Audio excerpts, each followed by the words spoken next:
Devil Hunters, welcome to 2025. My name is DJ Miles, and this is the very first video review of Chainsaw Man in the new year, titled Octopus War in Chainsaw. Now, for people who don't know, DJ Miles is in fact a DJ.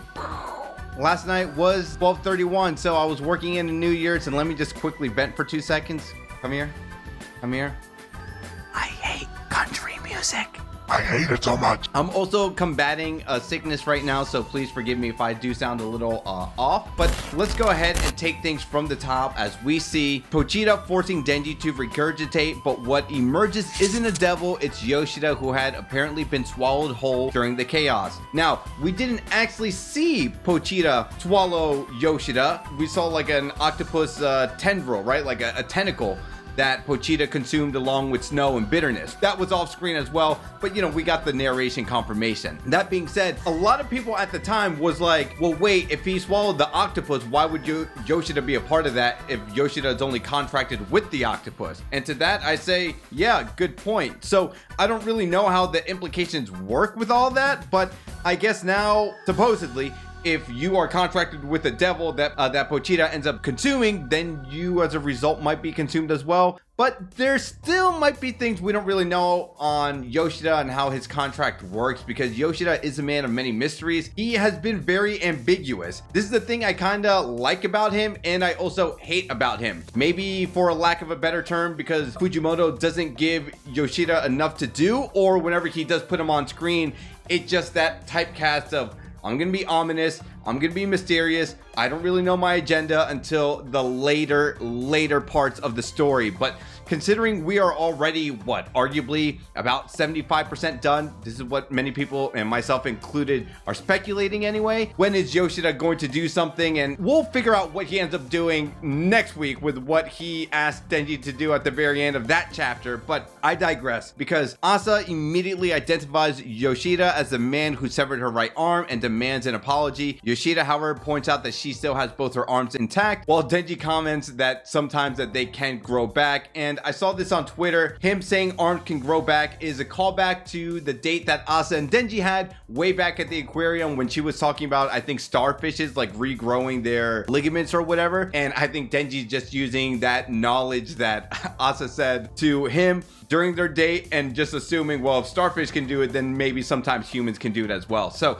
I do appreciate that nice callback. Anyway, after a quick explanation of the situation, Denji informs Yoshida about the aging devil's bizarre proposal to be eaten in exchange for eliminating the lives of children. This is where Yoshida deduces that a devil communicating like the aging devil must be collaborating with public safety. Fearing that this technicality makes them adversaries, he suggests a temporary truce until they can escape their current predicament. Yoshida is a smart man, just even now that he knows the reason why aging hasn't eliminated Denji yet. He proposes a truce, but of course, you know, that doesn't go well. Asa tries to punch him, which, you know, he just quickly just grabs her arm, starts shaking it and say, look, let bygones be bygones. I cut your arm, but it regrew. Can you just forgive me? And I do like how Denji has this like bit of a standoff where he tells Yoshida, are you telling me to team up with people who enjoy eliminating children? And they just like, I love the paneling where they just both lock eyes. And Yoshida then goes on to share this story right here with the lesson from his teacher about bear encounters. Since neither human nor bear benefits from killing the other, the best course of action is to help return the bear to its natural environment. Initially, Yoshida had found this overly sympathetic, but now in their dire situation, he sees the wisdom in it. And I think if you want to take this one step further, I think this is also a metaphor that Fujimoto is telling us, and you know, even Yoshida cleverly telling Denji that much like humans and bears,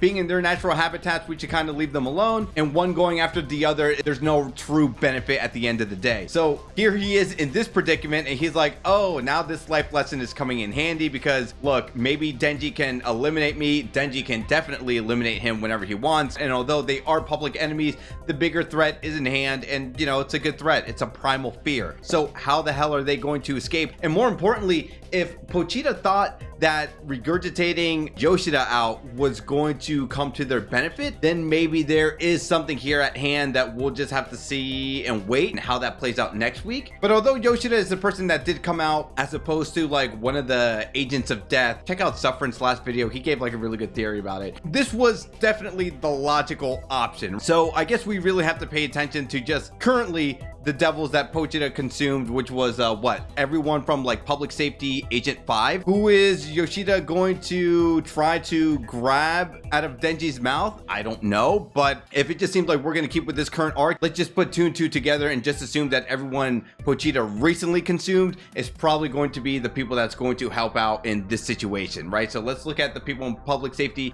agent 5. You know, we already got Bitterness, we already got Snow, we already got the Octopus. So now let's like look at these other people and see what they can ultimately do to help out Pochita in the current world. In any case, Denji reluctantly agrees to the truce. Yoshida fires back, calling Denji a hypocrite for vomiting him up, while Asa accuses Yoshida for being the true hypocrite for cutting off her arm. During this little skirmish, Asa reminds that they're still unable to use their devil powers, and this revelation sparks an idea in Yoshida, realizing the link between Denji and Pochita's stomach, and asks if he can shove his hand into Denji's mouth, as we were just talking about. And in typical Chainsaw Man fashion, of course, this is how things will end. We don't have to speculate too much because we will get another chapter next week, but we can go ahead and quickly talk about this in the live stream that, hey, I beat Shueisha, by the way. I got my live stream videos reinstated, so we're going to have a live stream, and if you want to see what we can talk about amongst the community, go ahead and click on this video right here.